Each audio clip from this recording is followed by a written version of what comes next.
Trevor, you have a situation where you have 4 members of ODM in a cabinet of 22, you know?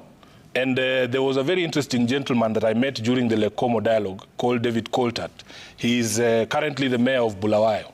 And he was telling us a story of when they got into a government of national unity in Zimbabwe during the time of Morgan Tsvangirai and what was his name? Mugabe.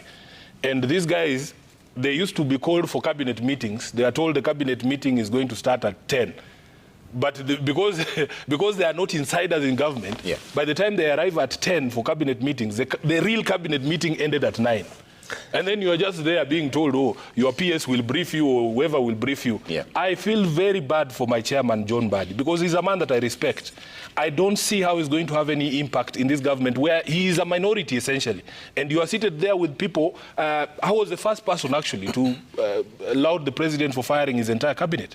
I was in shock when he reappointed the same people. It is impossible for you as a member of ODM to go, for instance, for me as SG of ODM, to go and have a conversation with Kindiki about reforming the police, about accountability for the people who shot innocent protesters in the streets. Kindiki and Duale are not people you can have a conversation about these things. So in the full and grand scheme of things, I have to answer to the people of ODM because I speak for them.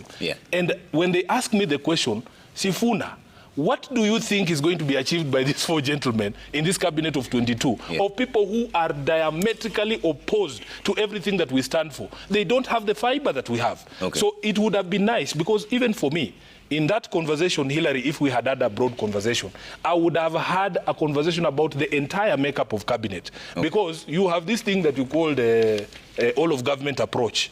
You need people who are in sync. You cannot be pulling in 2 different directions.